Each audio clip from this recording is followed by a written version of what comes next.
그런데 그 소장님 말씀하셨듯이 이제 중국의 개미 숫자가 1억 4천 1억 7,700. 1억 7,700, 예, 거의 우리의 18배 가까이 되는데, 근데 이제 소액 투자자라고 말씀하셨고요. 근데 그들의 패턴을 보면, 투자 패턴을 보면은 이게 너무 개인들이다 보니까 단기 투자를 하는 경향들이 있잖아요.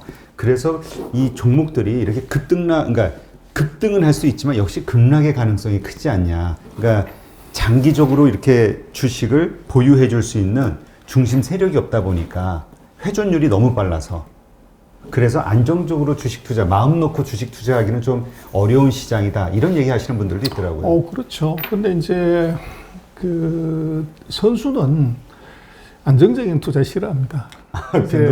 변동성이 큰 것이 이게 보이고 지금은 이제 말씀하신 변동성만 즐기는 이제 시스템 트레이딩이나 뭐 상품이 워낙 많기 때문에 오히려 지금은 변동성이 큰 시장을 선호하는 자금 펀드가 많죠. 네. 그래서 그게 약간 이제 다른 점인데 지금 중국 같은 경우는 아까 말씀드린 급등락을 했던 대폭등 시대의 개미 투자가의 비중이 80%였는데 지금은 한 50%로 떨어졌습니다. 유통시장 기준으로 그래요? 보면. 그래서 그 사이에 이제 기관들의 대거 등장, 그리고 외국인의 등장, 그리고 이제 국가 펀드가 들어온 것이 이게 이제 결정적으로 작용을 했어요. 그리고 지금 최근 1년 동안 이제 중국 주식을 이렇게 보면 주가가 100% 이상 올라간 종목들은 개미들이 사서 올릴 수 있는 종목이 아니에요.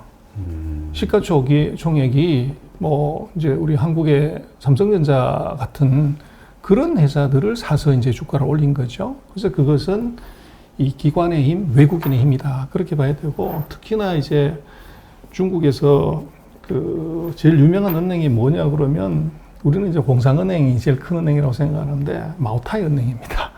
마오타이의 시가총액이 중국에서 제일 큰 은행 공상은행, 중국에서 제일 크다고 하는 것은 전 세계 1등입니다. 네. 은행 중에서 1등은 그것보다도 마오타이가 시가총액이 더 커졌는데 이게 최근 2년 반 동안에 주가가 폭등을 했죠. 근데 개미의 심장으로 그 올릴 수가 없어요. 근데 그 마오타이를 누가 제일 많이 샀냐 그러면 후션깡통의 외국인이 그게 집중적으로 샀고 그게 올라가니까 이제 기관들이 대거 거기다 편입을 하면서 그게 지금 테슬라 올라가듯이 사실은 그렇게 올라간 거죠. 근데 마오타이를 들여다보면 그 술장사 되겠어 뭐 이렇게 생각하지만 마오타이의 순이익률이 마이크로소프트나 애플보다 높습니다.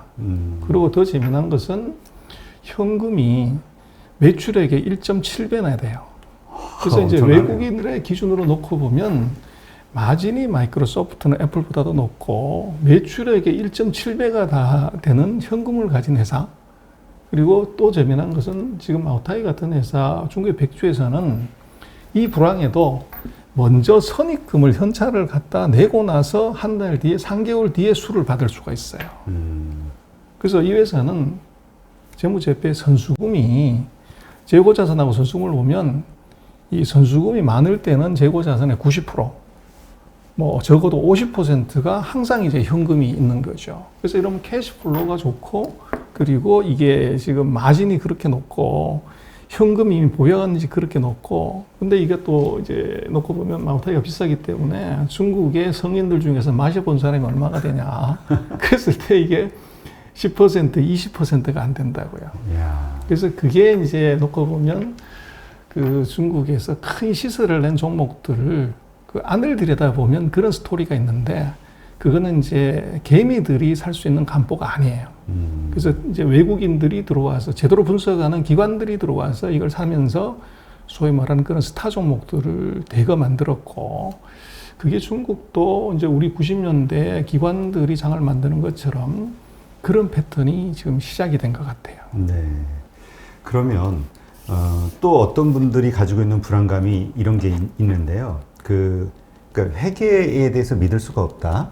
그 기업들에 대한 뭐 저번에 무슨 커피 나스닥에 상장된 그 중국 커피 기업도 하나 그런 일이 있었잖아요. 그러다 보니까 중국 기업에 마음 놓고 투자하기가 어렵다 이런 얘기 하시는 분들도 있거든요. 그거 뭐 조심해야 됩니다. 해야 되는데 우리나라는 회계 부실로 상장 폐지되는 회사 없습니까? 미국도 뭐 수도 없이 많죠. 많은데 이제 우리 같은 경우는 언론에 보도나 이것을 조금 더 편향적으로 보도를 많이 하죠. 그래서 루이싱 커피 같은 경우가 이제 미국에 상장을 했을 때 그걸 누가 그럼 상장하고 몇 달 안 돼가지고 부도날 회사를 누가 상장시켰냐 보면 그 상장을 시킨 주관사 회사가 미국의 IB예요. 그래서 이름을 갖다 붙이는 것은 이것은 이제 중국의 스타벅스다. 근데 스타벅스가 10년 동안 이 개설한 점포보다도 이 루이신 커피라고 하는 이 회사가 2년 동안 오픈한 점포 수가 더 많아요. 그렇다고 하면 그것은 뭐 분명히 뭐가 있는데 그것을 실사하고 체크하고 건강한 회사인지를 확인을 하고서 상장을 해야 되는데 그 책임은 주관사한테 있죠. 근데 주관사가 중국 주관사가 아니라 미국 회사란 말이에요. 그렇다고 보면 이제 어떻게 보면 그 미국의 주관사나 또 그리고 미국에 상장을 하려고 하면 그 회계감사는 이제 미국 회계법인이 해야죠. 그럼 그 회계법인 자체가 이게 부실 감사를 했다는 거죠. 그래서 뭐 상황을 놓고 보면 약간 그런 오해가 있는데 지금 이제 중국 같은 경우에 지금 한국에서 많이 얘기하고 있고 미국이 상장 폐지를 이제 논하는 회사는 중국에 있는 회사가 아니라 미국에 상장한 중국 기업들이에요. 그래서 네. 이제 또 미국도 욕심을 부렸던 것이 중국 기업들을 대거 유치를 하려고 감사 보고서를 이것을 미국 회계법인이 이제 의견을 내고 미국의 감리를 받는 이 시스템이 아니라 중국의 회계법인이 감사를 하고 그것을 중국 증권감독원이 감리를 하면 오케이라고 해줬다는 거죠. 그래서 거기에 이제 도덕적 어떻게 보면 이제 모랄 해저드가 있었고 그래서 이제 지금 생각해 보니까 미국도 이거 안 되겠다 싶어서 이제 22년부터 시작을 해서 3년 동안 이 회계 감사를 제대로 받지 않는 그래서 미국이 감리원에서 감리하지 않은 회사는 요건 다 상장 폐지시킨다. 근데 네. 그거는 액션이 벌어지는 것은 3년이니까 2024년이 돼야 지금 부실이 있다고 하더라도 그때 돼야 상장 폐지를 할 수 있는 것이고 그래서 지금 이제 우리도 그렇습니다만은 해외에 나가는 제대로 된 회사 이런 회사들은 뭐 부실이 나기 굉장히 어려워요. 그리고 중국도 지금 이제 중국 사람들이 중요시하는 게 체면, 중국말로 민즈 그러는데 나라의 얼굴을 깎아먹는 거 이거는 이제 안 된다. 그래서 아마 루이신 커피 같은 그런 회사도 부도 내고 이제 중국 돌아가면 아마 대주주나 회사 임원들은 이제 형사처벌을 받습니다.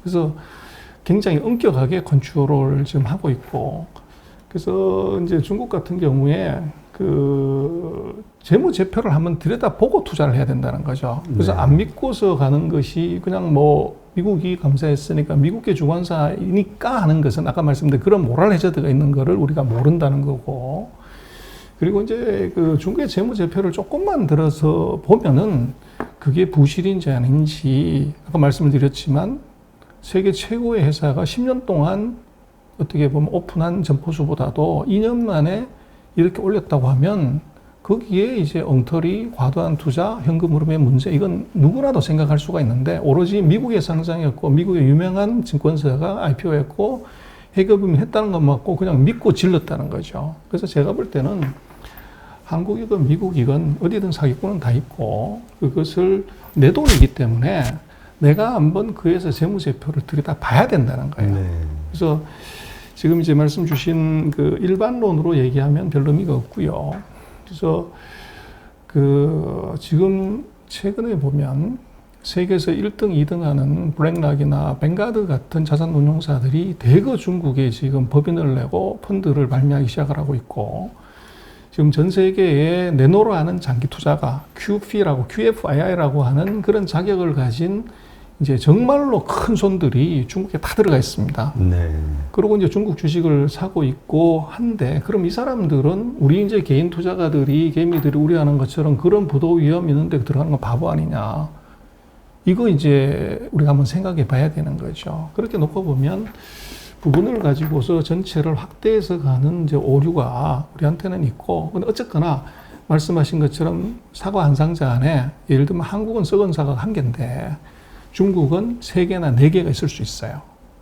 그래서 그 사과를 골라내는 능력은 그것은 뭐 회계감사가 감독원이 이게 아니고 투자하는 사람이 조금만 들어 지금은 뭐 재무제표들 사이트 들어가면 다 볼 수 있기 때문에 그걸 한번 검증을 해보는 노력이 그게 좀 우리가 부족한 게 아닌가 싶고 아까도 말씀드렸지만 뭐 사과 10개 중에서 3개가 썩었다고 하더라도 나머지 4개가 100%, 200% 올라갈 수 있는 가능성이 있다고 하면 그것은 돈이 몰리죠. 그게 지금 중국의 홍콩 시장이나 중국 시장의 외국인들이 돈을 싸들고 들어가는 이유가 그거죠. 근데 우리는 뭐 평균을 놓고서 보니까 그러니까 이제 나는 안 들어간다. 그것은 리스크 관리에서는 좋지만 그렇게 되면 이제 수익률을 높이기는 굉장히 어렵죠. 네. 그러니까 이게 저희도 이게 댓글상으로 이렇게 보면은 중국 시장에서 아주 기본적으로 이렇게 폄하하시는 분들이 있고 또 중국 시장에서 실제로 돈을 번 분들이 그렇지 않다라고 얘기를 하는데 실제로 그걸 믿지 않는 경우들이 많이 있더라고요. 본인이 그렇다 하더라도. 그래서 이제 중국의 위기론, 뭐 중국의 붕괴론, 부실론 얘기들이 한국에서는 제가 볼 때는 현재 상황보다 과도하게 이게 이제 돈다는 거죠. 그리고 그것이 이제 유튜브나 이런 미디어를 통해서 지속적으로 반복이 되다가 보니까 이제 그걸 보시는 분들이 이게 이제 에브리띵인 것처럼 그렇게 이제 오인을 많이 한다는 것이고. 그래서 지금 뭐 정상적인 경우라고 하면 세계에서 넘버 2인 나라가 그렇게 부실이고 곧 망할 것 같으면 G2가 됐냐는 거예요. 그리고 포춘 500대 기업의 이 회사 숫자로 보더라도 이미 미국을 넘어섰는데 그게 고스톱 쳐가지고 하룻밤에 딴 게 아니라고 하면 이것은 좀 우리가 다른 시각으로 봐야 되는데 그것을 3년 전, 5년 전 그 시각으로 보는 것이고 또 말씀하신 것처럼 이제 한국에서 뭐 중국 정보를 좀 팩트를 정확하게 얘기하기보다는 우리가 최근 한 3년 동안 사드 이후에 그 어떻게 보면 피해, 이제 보복당한 것에 대한 이제 좀 분노, 이런 것들이 섞여서 이제 거기에 정서에 맞는 정보를 내면 이제 박수치고 거기다가 뭐 이렇게 하지만 그것은 이게 팩트가 아닌 경우가 거의 뭐 우리가 7할 8할이 넘는 거죠.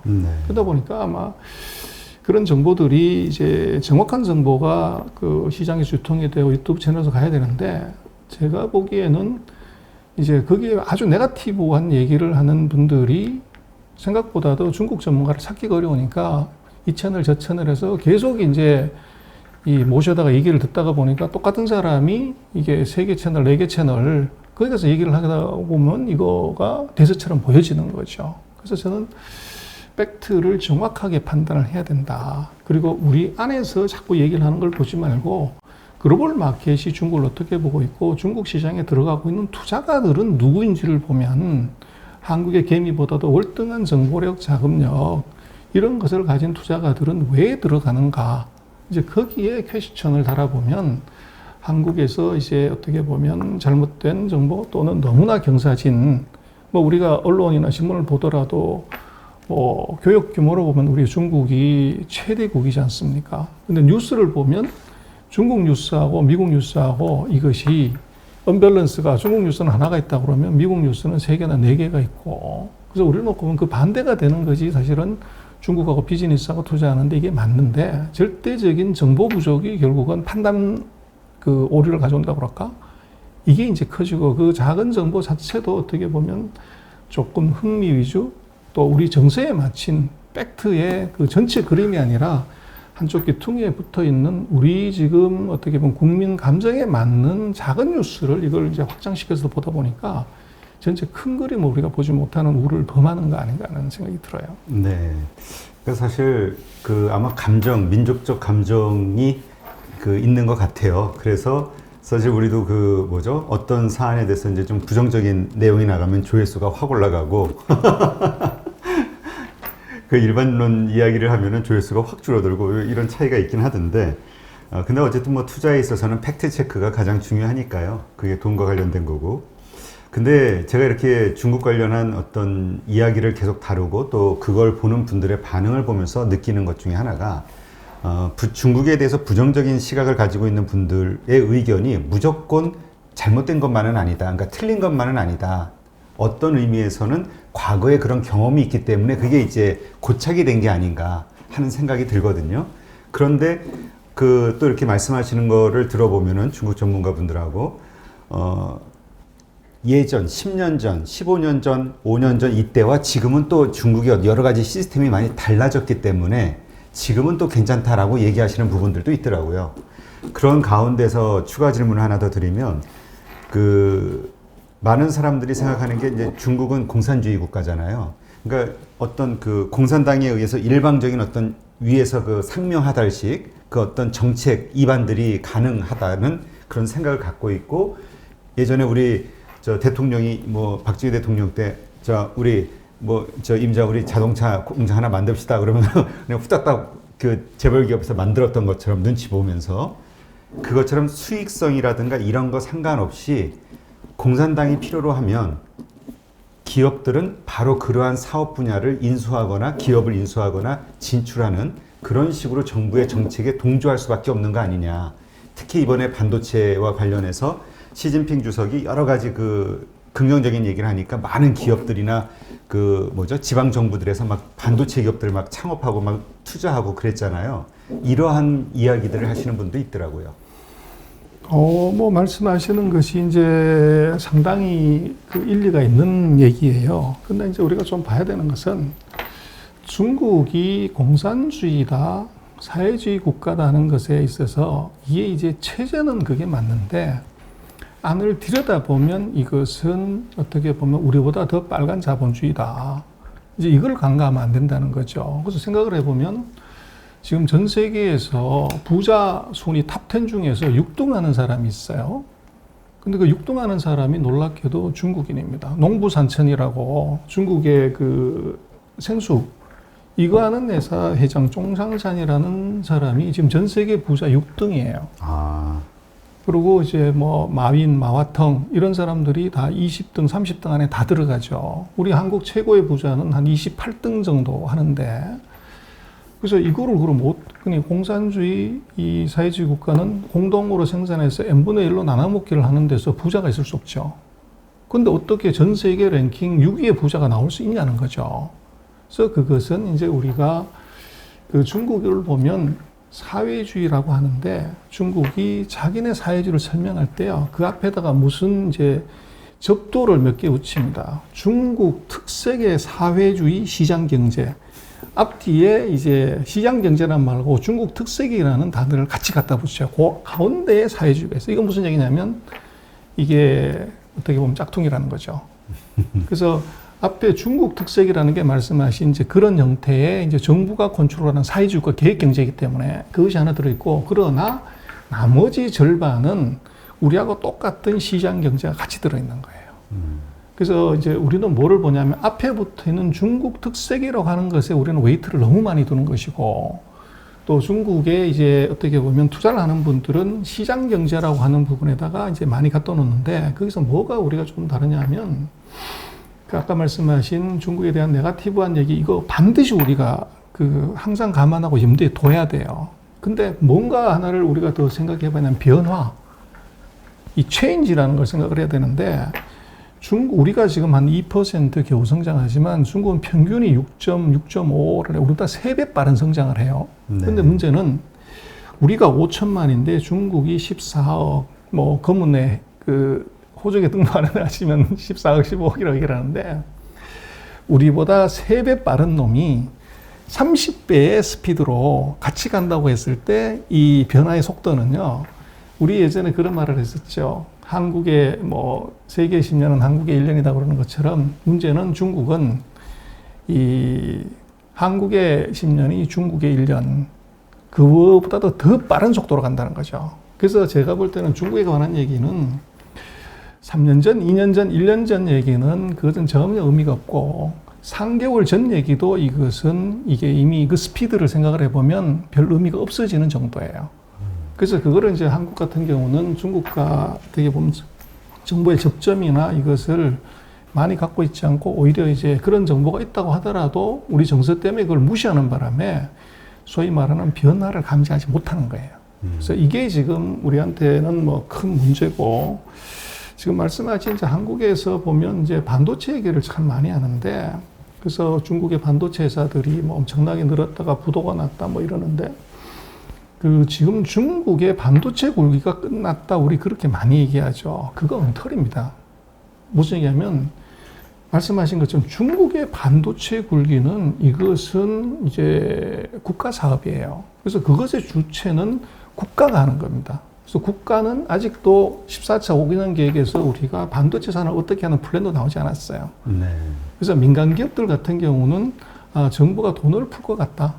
그래서 자기네들이 이제 공장을 짓고 뭘 하는 걸 정부가 지정한 거 아니에요. 지금 반도체 공장 많이 지었다가 망했다고 하는 것은 자기네가 한 것이고, 지금 전기자동차를 예를 들면 똑같은데, 중국이 전기자동차를 앞으로 2035년까지 해서 그 100%다 전기차로 바꾸겠다고 그랬더니, 작년 같은 경우에 뭐 한국도 중국 전기차 세계 회사를 사가지고 뭐 이제 재미도 보고 이랬지만, 중국의 작년 12월까지 나온 자료를 보면 전기차 회사가 97개가 있어요. 엄청나네요. 그렇죠. 근데 그 중에서 국유기업이 있냐? 아니에요. 전부 이제 민간 기업들이 돈 된다고 그러니까 대거 쫓아 들어온 거죠. 네. 그래서 중국 같은 경우는 국가의 중요한 기간 산업, 이것은 100% 국가 기업이에요, 다. 그래서 그거 특징은 뭐냐면 회사 이름 앞에 중자가 들어갑니다. 중국 중국 이건 100% 국유 기업이에요. 그래서 중국은 회사 이름을 함부로 쓸 수 없어요. 자기 마음대로. 그래서 그 회사들의 경우는 말씀하신 것처럼 정부가 지정하면 그대로 이제 들어가게 되는데, 예를 들면 뭐 백주 만드는 회사가 태양광 발전 회사를 만들어요. 그래서 이제 국유기 때문에. 그러나 민간 기업은 그하고 상관이 없고, 그래서 지금 중국 같은 경우에 그 중요한 신산업에서, 우리가 지금 갖는 신산업에서 정부가 무턱대고 거기다 질러라 이거 아니에요. 우리보다 더 지금은 이 계획 세우고 철저하게 이제 다가 들어가는 거죠. 그것도 말씀하신 것처럼 이제 그런 관념으로 보는 것들도 3년 전, 5년 전, 10년 전 얘기를 우리 계속적으로 반복을 그냥 하는 거죠. 검증 안 해보고. 말씀드린 것처럼 우리보다 3배나 빠른 속도에 그게 30배나 되는 이 무게감이 같이 이제 확 나가는 그 속도를 우리가 보지 못하고 얘기하는 겁니다. 네. 그러니까 일단 그 어떤 부정적인 생각을 가지고 있는 분들은, 과거에 혹시 그런 경험을 가지고 있는 분들은, 혹시 그런 이야기를 들은 분들은 지금도 그런지 한번 크로스 체킹, 팩트 체크를 해볼 필요가 있겠네요. 뭐 체크를 지금 코로나 때문에 못 가는데 그렇죠. 비행기 타고 그 베이징이나 샹하이 가서 직접 한번 보면, 그래서 우리나라에 이제 그 중국을 바라보는데 아주 중요한 개가 3마리 있는 것 같아요.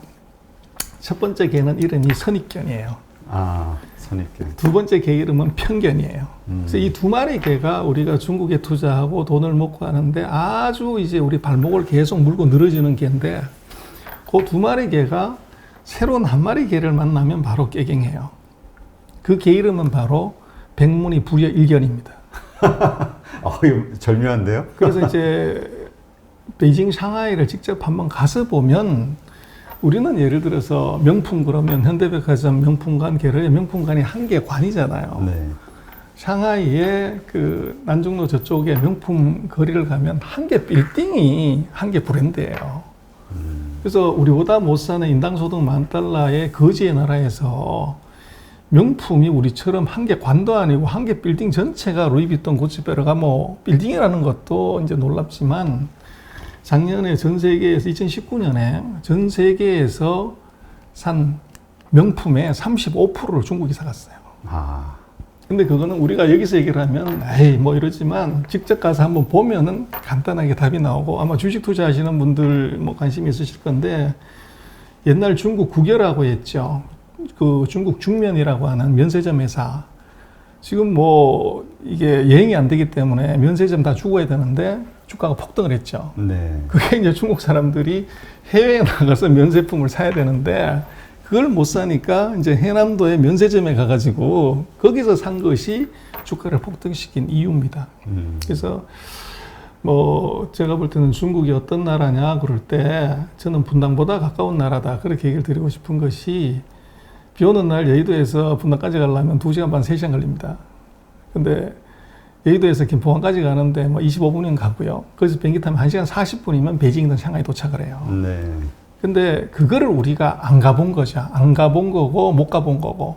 그래서 가서 보는 순간에 알리바바가 왜 개미금융이 어떻게 공모 금액이 전 세계 1등이었는가를 공항에 딱 내려보면 알 수가 있습니다. 거기서부터 시작을 해서 공항에서 내려서 집에 올 때까지 지갑을 단 한 번도 낼 필요가 없이 핸드폰으로 모든 것이 다 결제되는 시스템. 그걸 거기서 그대로 경험할 수 있어요. 네. 그래서 그거를 우리가 안 보기 때문에 못 보기 때문에 이제 말씀하신 그런 이제 오해가 우리한테 있는 것 같아요. 네, 알겠습니다. 그러니까 일단 그 중국의 기업들의 이름 가운데 중자가 들어가 있는 거는 일단 국유 기업이라고 보면 되고, 그렇습니다. 예, 그 국유 기업들은 정부의 어떤 의도나 이런 거에 따라서 새로운 어떤 생뚱맞은 사업도 할 수는 하죠. 있죠. 예. 있겠으나 일반 민간 기업들은 자기네 어떤 경제성에 의해서 경제 논리로만 움직인다. 이렇게 이해를 하면 될까요? 아, 그렇습니다. 우리도 뭐 민간 기업들이 뭐 정부가 뭐 하라고 그런다고 하나요? 그렇죠. 네, 알겠습니다.